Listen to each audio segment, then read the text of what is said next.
I gripped the steering wheel tight, my knuckles white against the cracked leather, as the snow whipped across the windshield in thick, blinding sheets.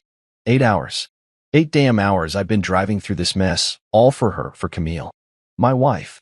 It was her birthday weekend, and she'd gone off to some cabin in the mountains with her girlfriends. I'd pictured it the whole way, her face lighting up, that little surprised gasp she makes when I do something unexpected, the way she'd throw her arms around me and call me her hero. I had a box of her favorite cake, chocolate with raspberry filling, sitting on the passenger seat, the edges a little smashed from the bumpy roads, but still perfect enough to make her smile.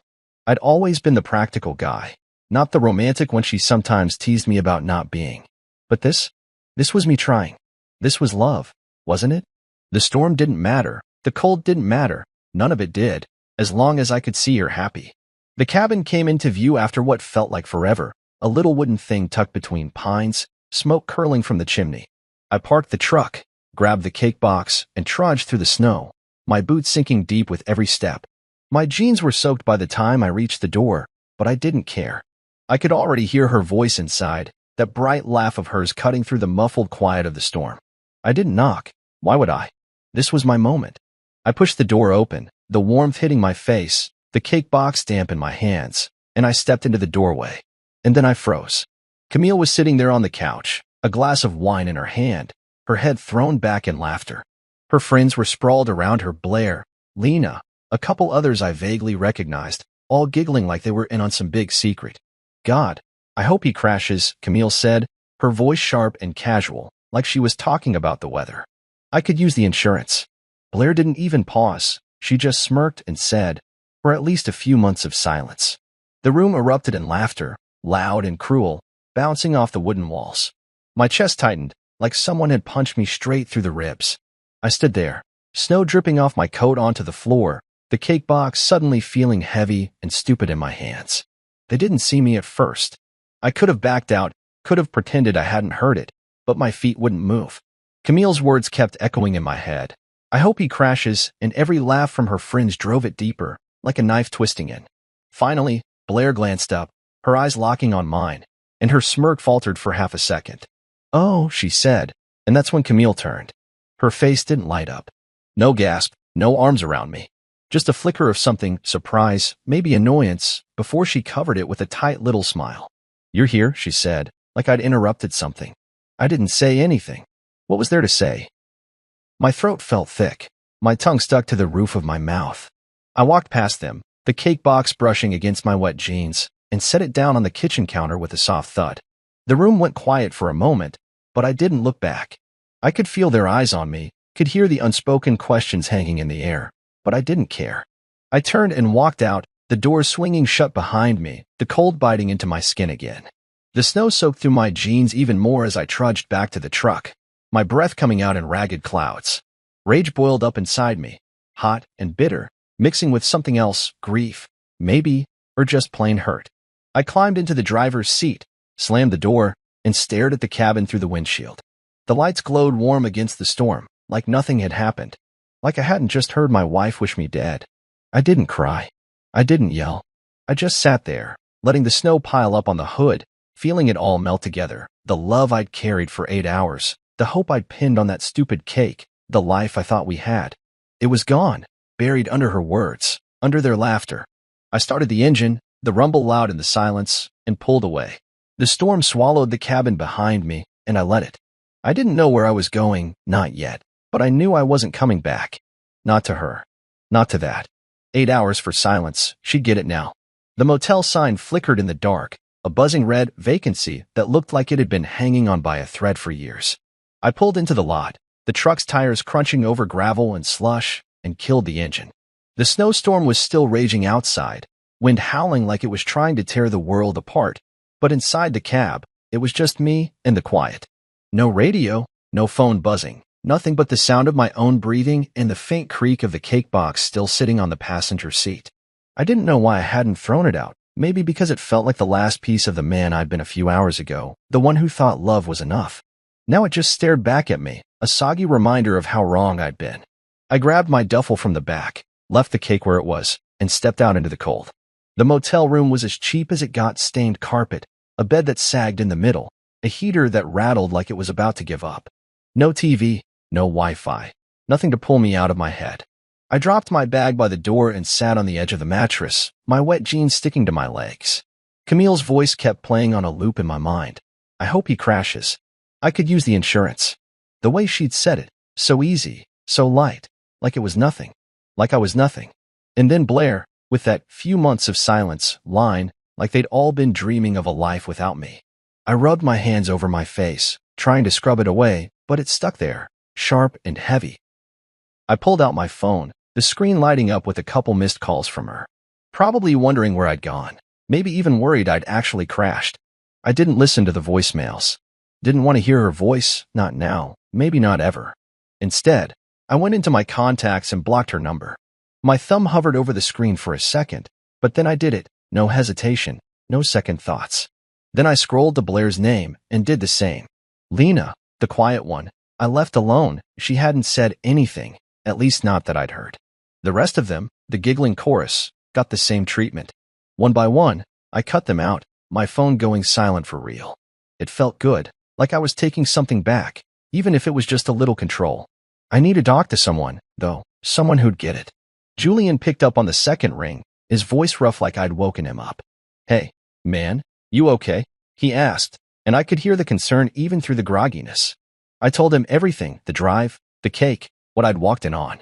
My voice stayed steady, but my hands were shaking by the time I got to her words.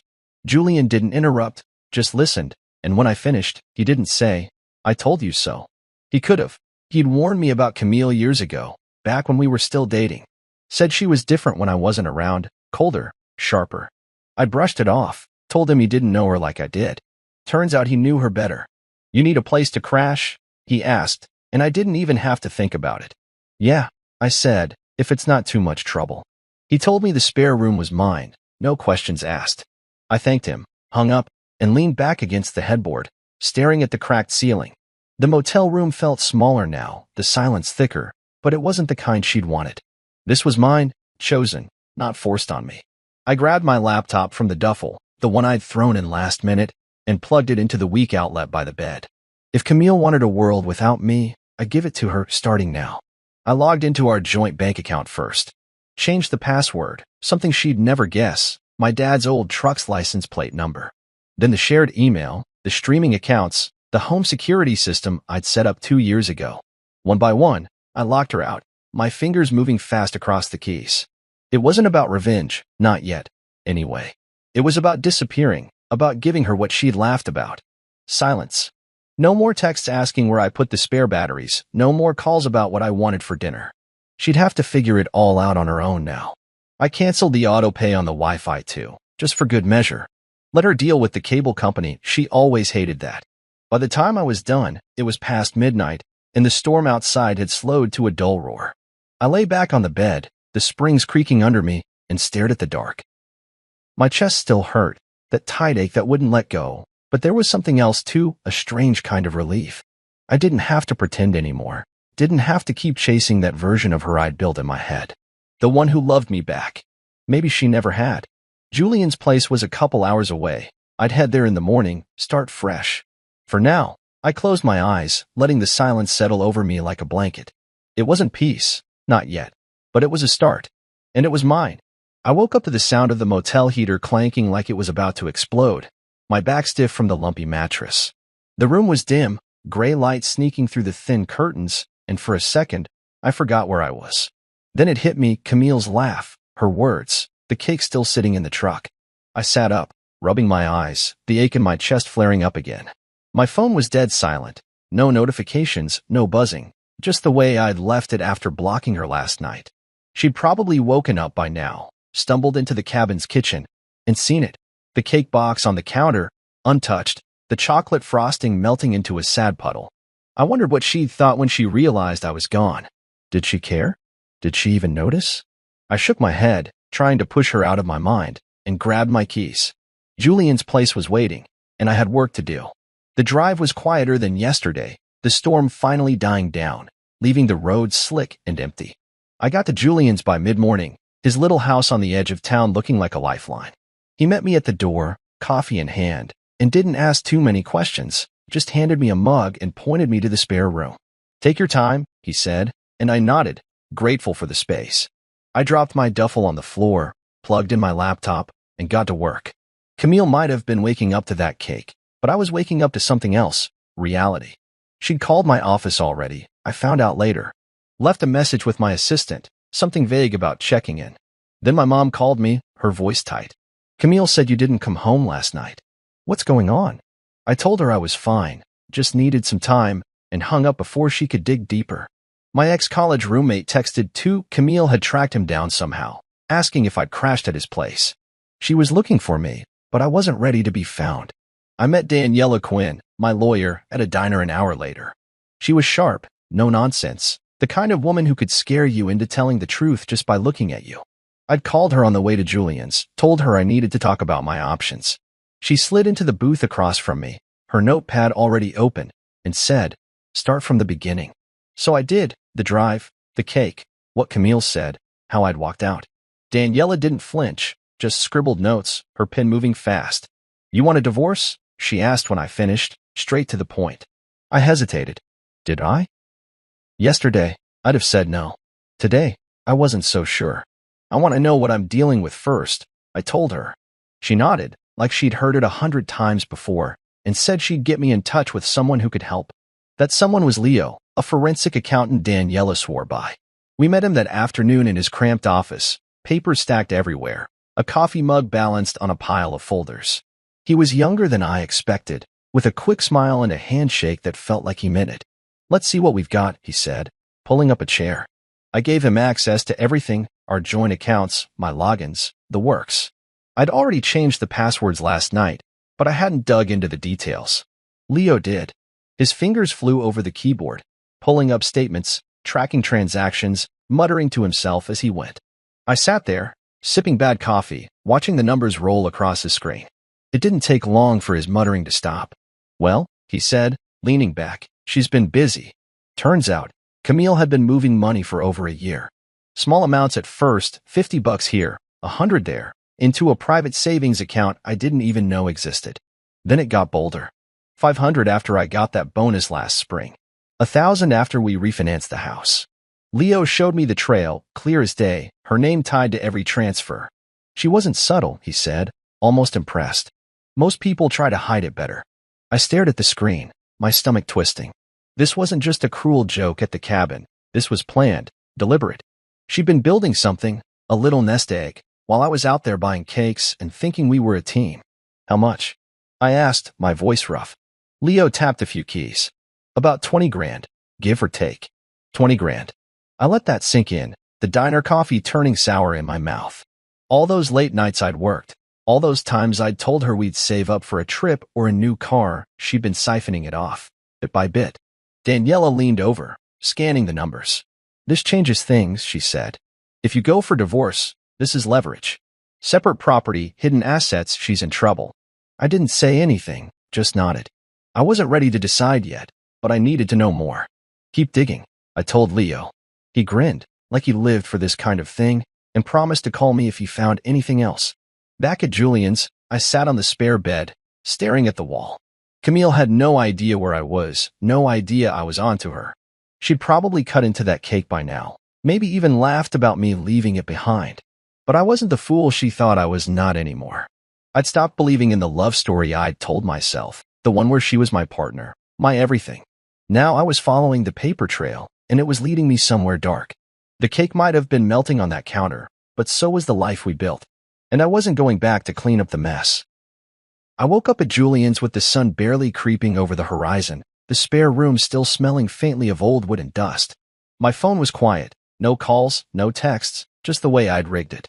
Camille couldn't reach me, and that felt like a small victory, even if my head was still spinning from yesterday. Leo's numbers, 20 grand, siphoned off over a year, kept rolling through my mind, each digit a little stab of betrayal. I'd spent the night tossing on that creaky mattress, replaying her voice from the cabin, wondering how long she'd been laughing behind my back. But today wasn't about wallowing. Today was about figuring out what she'd do next, because I knew Camille, she wasn't the type to just let me vanish without a fight. I made coffee in Julian's kitchen, the pot gurgling while he shuffled in, still half asleep. "You look like hell," he said, grabbing a mug. I shrugged, sipping the bitter brew. Feel like it too. He didn't push, just sat across from me, waiting. I told him about the money, about Leo and Daniela, about how Camille had been building her own little escape fund while I was out there playing the devoted husband. Julian's jaw tightened, but he didn't say much, just nodded, like he'd seen this coming. She's probably freaking out by now, he said. No answers. I hoped so. I wanted her to feel lost, the way I'd felt standing in that doorway with the cake in my hands. She'd started her search, I found out later that morning. My assistant at work texted me Camille had called again, sounding flustered, asking if I'd been in. Said you weren't answering your phone, the message read. Told her you were out of town. Good. Let her scramble. My mom called too, her voice softer this time. She's saying you overreacted to something. Won't tell me what. You sure you're okay? I told her I was, kept it vague, and hung up quick. Then my old roommate from college chimed in, a guy I hadn't seen in years. Your wife tracked me down on Facebook, his text said. Asked if you were with me. What's up? She was casting a wide net, trying to pin me down, but I stayed off the map. By noon, I figured she'd have a story ready. Camille was good at that, spinning things, making herself the victim. Sure enough, Daniela called me later, her tone dry. She's talking to people, she said. Told her family you're emotionally unstable, that you stormed off over a misunderstanding. Told yours you've been acting off 4 weeks. I snorted, leaning back on Julian's couch. A misunderstanding? She wished me dead. Daniela didn't laugh. She's building a narrative. Smart, in a way. Makes you the problem, not her. I hated how right that sounded. Camille could twist anything 8 years together, and I'd seen her charm her way out of fights, bills, promises she never kept. Now she was doing it to me. Then something unexpected happened. My phone pinged with a message, not a text, a DM, from an account I didn't recognize. No profile pic, just a string of numbers. I'm sorry, it read. I was there. I didn't laugh. It's Lena. My stomach flipped. Lena, the quiet one from the cabin. The one who'd stayed out of the spotlight while Blair and Camille ran the show. I stared at the screen, unsure if I should reply. Another message came through before I could decide. Blair eggs her on. Always has. Camille likes the attention. I should have said something. I sat there, coffee going cold in my hand, letting that sink in. Lena hadn't laughed. Small comfort, but it was something. Then she dropped the real bomb. She's joked about getting rid of you before. Last fall, after you signed that life insurance policy. I thought it was just talk. I put the phone down, my pulse thudding in my ears. Last fall. The policy. I'd gotten it after a scare at work. A guy in my department had a heart attack, left his wife with nothing. I wanted to make sure Camille was taken care of, just in case. She'd smiled when I told her, kissed my cheek, said I was sweet. Now Lena's words painted that memory black. Getting rid of me. Not a one-time slip at the cabin, but a theme, a running gag. I grabbed my laptop, pulled up the insurance docs I'd saved online.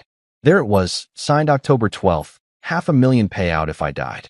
My hands shook as I scrolled through it, imagining her laughing over wine, picturing the check. I forwarded Lena's messages to Daniela, my fingers clumsy on the keys. This changes things, I typed. She called me back in 10 minutes. If this is true, it's not just divorce territory, she said, her voice low. It's intent. We need more. Dates, witnesses. Can this Lena testify? I didn't know. I messaged her back. Can we talk? But she didn't reply. Maybe she'd already risked too much. I leaned back, staring at the ceiling. Camille's story was out there now, painting me as the unstable one. But I had something too. Lena's words, Leo's numbers. Pieces of the truth. That night, I sat with Julian, a beer in my hand I barely touched. She's not just covering her ass, I said. She's been planning something. He nodded, slow. You think she meant it? The crash thing. I didn't know. Maybe it was just a yes. But the money, the insurance, the way she'd said it, it wasn't nothing. I'd spent years believing in her, ignoring the cracks. Now they were all I could see. Camille's story might have been loud, but mine was building quiet, steady, and I wasn't letting her rewrite it. I woke up early at Julian's, the house still dark, the kind of quiet that presses in on you. My head was heavy from too little sleep and too much thinking. Lena's messages, Camille's money, that damn insurance policy. It was 2 weeks since I'd walked out of the cabin, and today I was going back home. Not to stay, not to talk, just to get what was mine. Camille would be at work, Her usual 9 to 5 at the boutique downtown, so the house would be empty. I didn't tell anyone, not even Julian. This was something I had to do alone. I grabbed my keys, threw on a jacket, and drove the hour back. The road familiar but strange now, like I was a ghost revisiting my own life. The house looked the same when I pulled up. Red brick, white shutters, the mailbox I'd fixed last summer still leaning a little to the left. My key still worked, the lock clicking open with a sound that used to mean home. Now it just felt hollow. I stepped inside, the air stale, a faint whiff of her perfume lingering. The living room was untouched, couch pillows fluffed, TV remote on the coffee table, like she was pretending everything was fine. I didn't linger there. I headed upstairs, my boots loud on the hardwood, and went straight to our bedroom. My bedroom, once. The bed was made, her side perfect, mine still wrinkled from the last night I'd slept there. I grabbed a duffel from the closet and started packing photos of my dad from the dresser, my guitar from the corner, a stack of books she'd never cared about. Hemingway, Steinbeck, stuff she called boring when I'd read them out loud. They were mine, and I wasn't leaving them behind. I didn't touch her stuff, her jewelry box, her clothes, the little trinkets she'd collected over the years. Let her keep it all. I wasn't here to take everything, just what mattered. Downstairs, I stopped in the kitchen, and there it was, the cake. Half eaten now, the box open on the counter, a fork stuck in what was left of the chocolate and raspberry mess. She'd touched it, finally, after I'd gone. I stared at it, my chest tightening. Part of me wanted to smash it, fling it across the room, but I didn't. Instead, I pulled the spare apartment key from my pocket, the one I'd kept on my ring for emergencies, and set it down next to the box. No note, no explanation. She'd get the message. I wasn't done yet, though. I went to the basement, where I'd set up the smart system a couple years back. Lights, thermostat, security cameras, all tied to an app on my phone. I'd paid for it, installed it, kept it running. Not anymore. I flipped the breaker, shut it all down, then logged into the app and disconnected everything. The Wi-Fi was next. I called the provider from the landline, canceled the account effective immediately. She'd come home to a house that worked, sure. Lights would turn on, water would run. But the little conveniences I'd built? Gone. No more cloud backups of the cameras, no more remote access. She'd have to figure it out herself, like she'd have to figure out where I'd gone. I took one last look around, the duffel slung over my shoulder, the guitar case in my hand. The house felt bigger without me in it, emptier, like it had already moved on. I locked the door behind me, climbed into the truck, and drove away. The whole thing took less than an hour, but it felt like I'd cut a cord I'd been tangled in for years. Back at Julian's, I dropped my stuff in the spare room and sat on the bed, staring at the photos of my dad. He'd been a quiet guy, steady, the kind of man who'd have told me to walk away the second I heard her at the cabin. I wished I'd listened to that voice in me sooner, the one that sounded like him. Camille got home that night, I figured, and found the key, found the cake, found the silence I'd left her with. I didn't know what she'd do, call around again, maybe, or just sit there, staring at the mess. Part of me hoped she'd feel it, the weight of what she'd done, but I wasn't counting on it. She'd probably spin it to her friends, Blair especially, say I'd abandoned her, play the wounded wife. Let her. I had the truth, or at least pieces of it, and I wasn't giving her the chance to twist this one. That evening, I sat with Julian on his porch, the air cold but still, a beer in my hand. I actually drank this time. You think she'll come looking again? He asked, his voice low. I shrugged. Maybe. Doesn't matter. She won't find me here. He nodded, taking a sip of his own drink. You did good today, he said. Clean break. I wasn't so sure it was clean, messy as hell, more like, but it was a break. The house wasn't mine anymore, not really. It was hers now, key and all, and I was out. The cake, though, that stuck with me. She'd eaten it, taken a piece of what I'd brought her, and I wondered if it tasted like anything at all, or if it just sat there in her mouth, bitter and empty, like the life she'd wanted without me. I was at Julian's kitchen table, nursing a cup of coffee that had gone cold, when the knock came. 3 days had passed since I'd left the key and the cake at the house, and I'd started to think maybe Camille had given up looking. I was wrong. The knock was sharp, insistent, and before I could even stand, Julian peeked out the window and muttered, "It's her." My stomach dropped. I didn't want this. Not now, not here. But there she was, on his doorstep, her car parked crooked in the driveway like she'd rushed over. Julian looked at me, waiting for a signal. "Let her in," I said, my voice steady even though my hands weren't. He opened the door, and Camille stormed past him, her eyes wild, her hair a mess like she hadn't slept in days. She stopped when she saw me, standing there in the middle of the kitchen, and for a second, neither of us moved. She looked smaller than I remembered, pale, thinner, her coat hanging loose on her shoulders. "You're here," she said, like it was an accusation. I didn't answer, just watched her, letting the silence stretch out. That's when she started, first with the yelling. "What the hell is wrong with you? You just disappear, leave a key, shut everything off? Do you know how worried I've been?" Her voice cracked, loud and raw, bouncing off the walls. I didn't flinch. I'd heard her loud before, fights over money, over dumb stuff like whose turn it was to do dishes, but this was different. This was desperation. Then the crying came. She sank into a chair, hands covering her face, sobs shaking her whole body. "It was a joke," she said through the tears. "A stupid, awful joke. You were never supposed to hear it." I stood there, arms crossed, feeling the weight of her words, but not the pull I used to. She looked up at me, mascara streaking down her cheeks, and kept going. "I didn't mean it. I'd never want you to crash, never want you gone. It was just Blair. You know how she is, she says stuff, and I went along. I'm so sorry." Her voice broke again, and she reached for my hand, but I stepped back. I didn't want her touch, not now. She switched to pleading after that, her hands twisting together like she could wring the right words out of them. "Please, come home. We can fix this.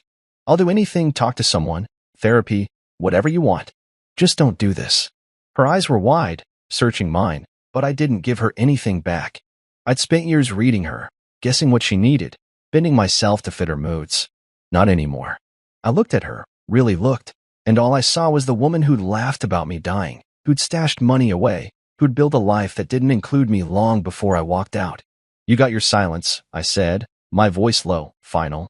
Then I turned, walked to the door, and closed it behind me. She didn't follow. I stood on Julian's porch, the cold biting into my skin, my breath fogging in the air. I could hear her inside, still crying, her voice muffled now as Julian said something I couldn't make out. My chest felt tight, but not with sadness, anger, maybe, or just exhaustion. I'd wanted her to feel something, to face what she'd done, and there it was, spilling out in tears and excuses. But it didn't change anything. She'd said what she said, done what she'd done, and no amount of "I'm sorry" could erase that. I leaned against the railing, staring out at the dark street, and let the quiet settle over me. This was my silence now, not hers. Later, after she'd left, Julian said she sat there for 10 minutes, then drove off without another word. My phone lit up. A wall of texts from her, one after another, pouring in like she couldn't stop herself. "I love you," one said. "I messed up so bad," another. "Please just talk to me." I didn't read them all, didn't need to. I'd heard her in person, seen the show she'd put on, and it wasn't enough. I forwarded the whole thread to Daniela, my lawyer, with a quick note. She came by. Let her deal with it, sort through the mess, figure out what it meant for the divorce papers I still hadn't signed. I wasn't ready to argue, to hash it out with Camille. She could talk to someone who cared, someone paid to listen. Julian came out after a while, handed me a beer, and sat next to me on the porch steps. "She's a wreck," he said, not looking at me. Kept saying it was all a mistake. I took a sip, the cold bottle sweating in my hand. "Maybe it was," I said. "But it wasn't the first one." He nodded, and we sat there, the night stretching out around us. I thought about the house, the key, the cake, how she'd come here looking for me, but not really for me. For the version of us she could still control, the one where I'd cave and come back. That guy was gone, though, left behind somewhere in that snowstorm. She'd wanted silence, and now she had it, loud, messy, and hers to keep. I closed my eyes, let the beer sit heavy on my tongue, and felt the weight lift, just a little. I woke up to the sound of Julian banging around in the kitchen, the smell of bacon drifting through the house. It was a week after Camille's visit, and I'd settled into a strange kind of routine at his place, coffee in the morning, work from my laptop, quiet nights on the porch. The ache in my chest hadn't gone away, but it was duller now, like a bruise I could live with. That morning, though, something felt off. My phone was quiet, sure, but the world outside wasn't. Camille had been busy, I found out later, calling everyone she could think of, spinning her story wider. I didn't know it yet, sitting there with my coffee, but she'd turned up the volume on her version of things, and it was about to hit me hard. It started with my boss. He called me mid-morning, his voice gruff over the line. Your wife's been on the phone with HR, he said. Said you're going through something, might need time off. What's this about? I gripped the mug tighter, heat seeping into my palm. She's not wrong about this something, I told him, but I'm fine. Don't need time. He grunted, didn't push, but I could tell he was annoyed. Camille dragging my work into this felt like a line crossed. Then the gym texted, some guy I barely knew saying she'd called, asked if I'd been in, if I was okay. Even Julian's mom got a call, her voice shaky when she left me a voicemail. Camille says you're not yourself. Call me, please. She was everywhere, reaching into every corner of my life, trying to paint me as the one falling apart. I sat there, staring at my phone, the messages piling up like debris after a storm. She wasn't just looking for sympathy, she was building a case, making me the problem so she didn't have to be. It wasn't even the lie that got me. It was how casual she'd been about it, how easy it was for her to say, I hope he crashes, and then turn around and play the worried wife. People do cruel things, sure, but it's the ones who don't blink that stick with you. I'd had enough of her noise, her excuses, so I decided to make some of my own. I'd recorded that moment at the cabin, not on purpose, just a habit from work, my phone always catching audio for notes. I'd found it a few days ago, buried in my files, her voice clear as day. God, I hope he crashes. I could use the insurance. I hadn't listened to it again. Once was enough, but now it felt like a weapon. I uploaded it that afternoon, no fanfare, no explanation. Just that line, posted to a random account I'd made, public for anyone to hear. I didn't need to say it was her. Her friends would know. Her family might guess. People didn't need context. They'd fill in the blanks themselves. I hit send and shut the laptop, my hands steady for the first time in days. Julian walked in as I did it, saw the look on my face, and raised an eyebrow. What did you do? He asked. Gave them something to listen to, I said, and he didn't ask more. He knew me well enough to let it ride. The fallout came fast. By evening, my phone, still silent from her number, started buzzing with texts from guys I hadn't talked to in months. Dude, is that Camille? One said. What the hell's going on? Another asked. I didn't answer, just watched the ripple spread. Online, it was louder. People I didn't even know were sharing it, commenting, who says that? Sounds like she meant it. Insurance? Damn. And I let them talk. Blair's social media went dark first. She deleted everything. No posts, no profile, just gone. Camille turned her comments off, her page locked down, but I could imagine her scrolling, panicking, seeing her own words bounce back at her.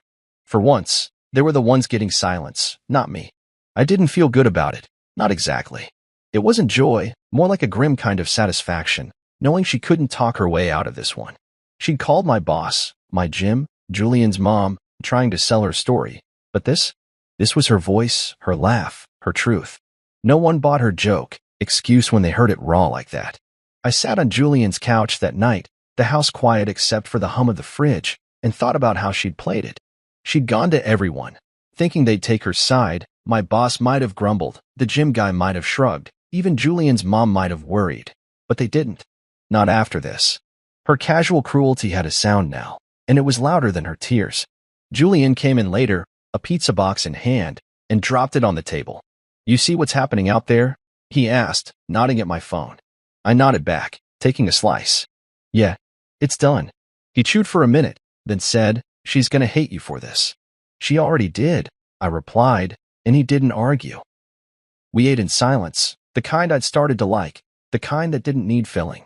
Camille's reckoning wasn't my doing, she'd built it herself, word by word, laugh by laugh. I just turned up the volume. And now, for the first time since that snowy drive, I felt the weight shift, not gone, but lighter.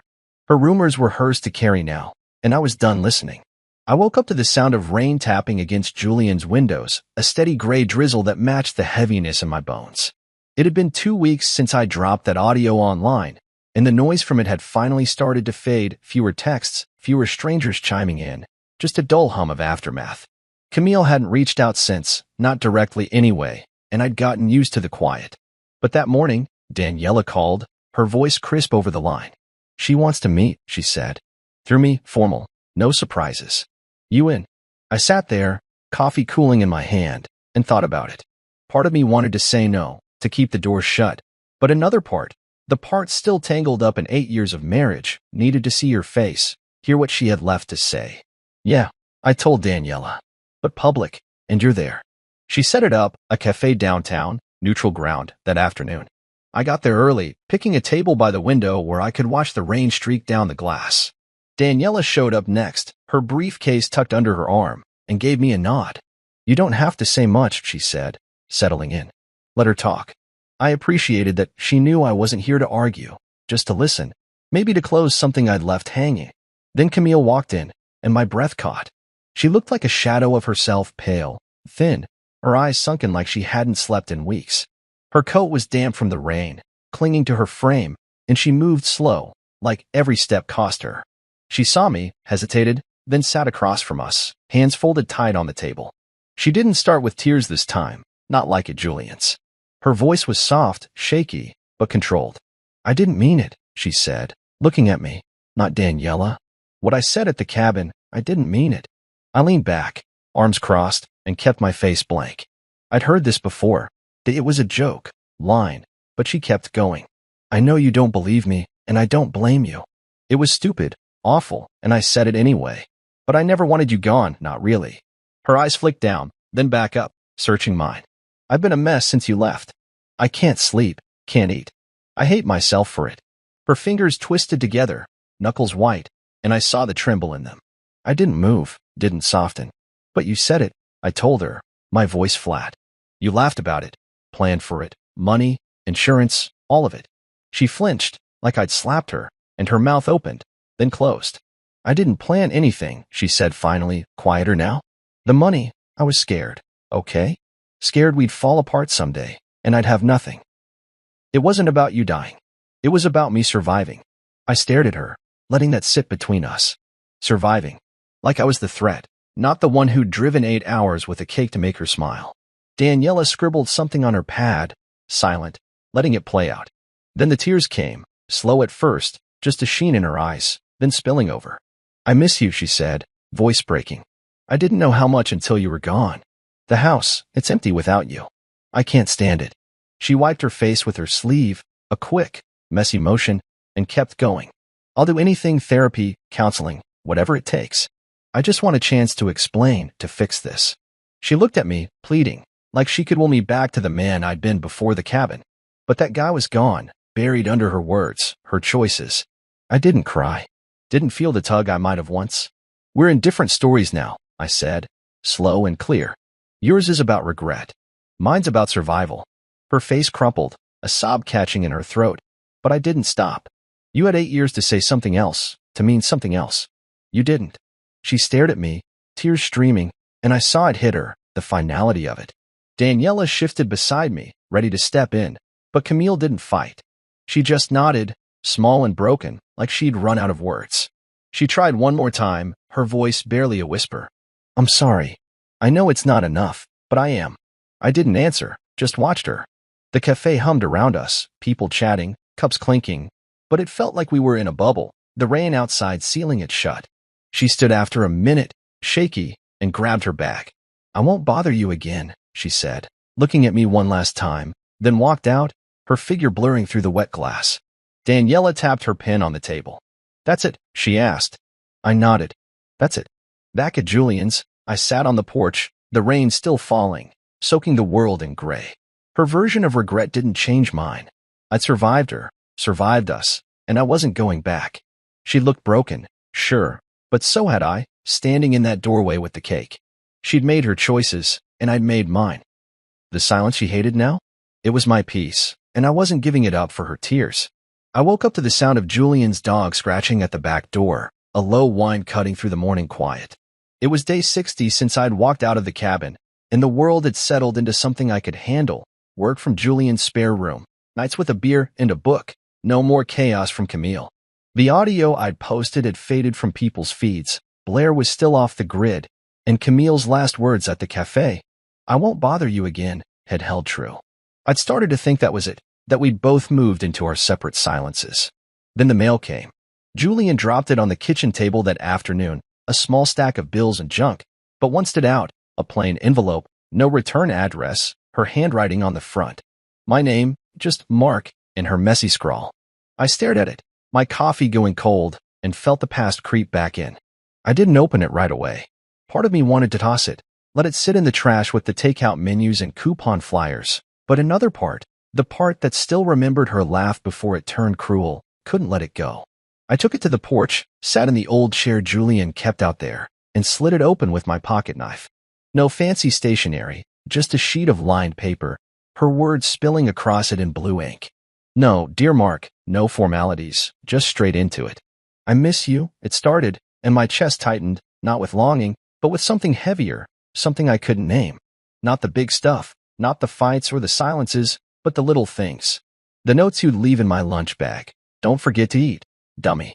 The way you'd pull me to the inside of the sidewalk so I wouldn't get splashed by cars. I didn't see it then, how much those things held us together. I leaned back, the paper crinkling in my hand, and let her words sink in. She wasn't begging this time, wasn't crying through the lines like at the cafe. This was quieter, sadder, like she'd sat with it too long to dress it up. I hate the silence now, she wrote. The house is too big, too empty. I turn on the TV just to hear something, but it's not the same. I keep waiting for you to walk in, grumbling about the cold, and you don't. I could picture her there, alone in that red brick place, the couch pillows still fluffed, the Wi-Fi still off because she never figured out how to fix it. The cake tasted like sawdust, she added, a little jagged line crossing out tasted like she'd second-guessed it. I ate it anyway, trying to feel something, but it was just gone. She didn't make excuses this time. No, it was a joke. No, Blair made me. Just remorse, raw and plain. I ruined us, she wrote. Not just that night, but before.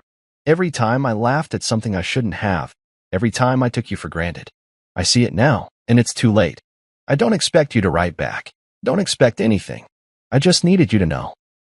That was it. No please, no promises, just her signing her name at the bottom, Camille, the E looping like it always did.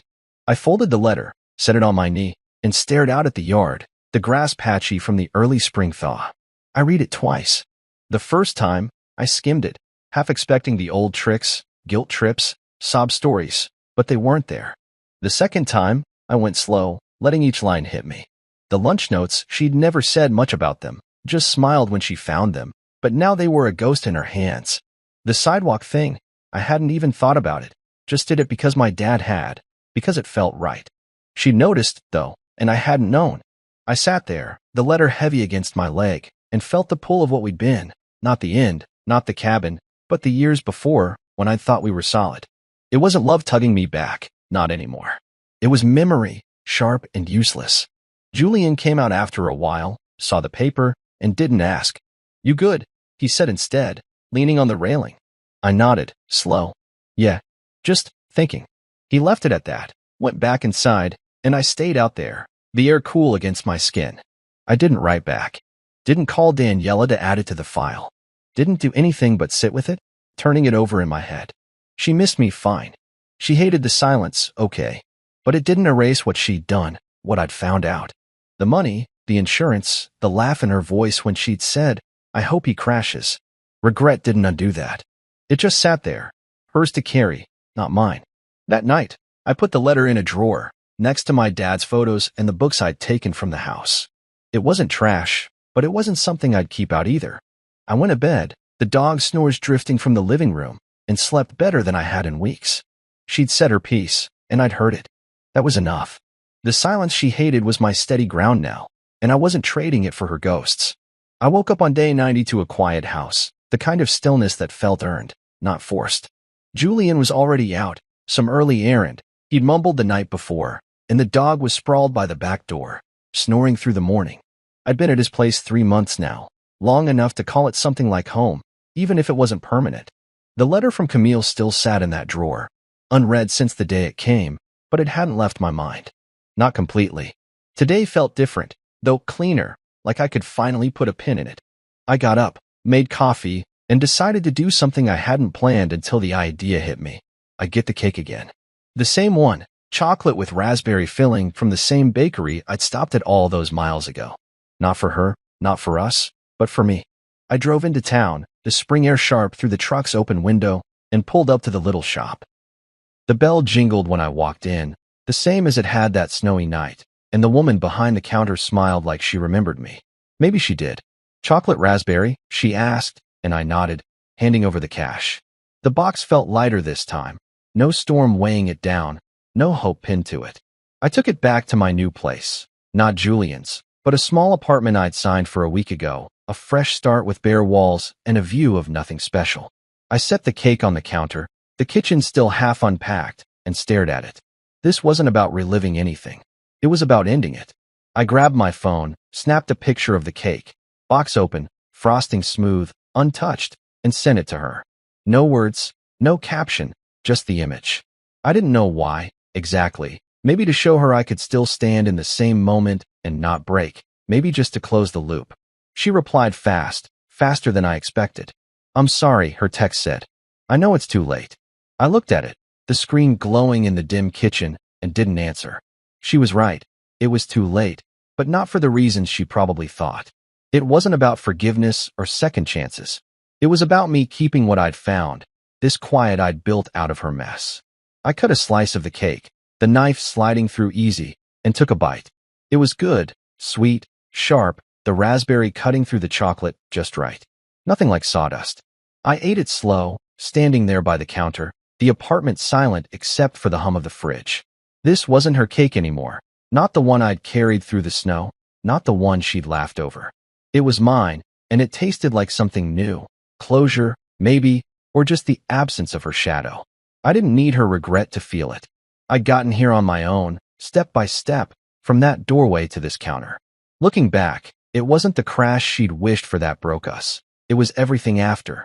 The money she'd hidden, the insurance she'd joked about, the way she'd turned it all into a story where I was the one who'd lost it.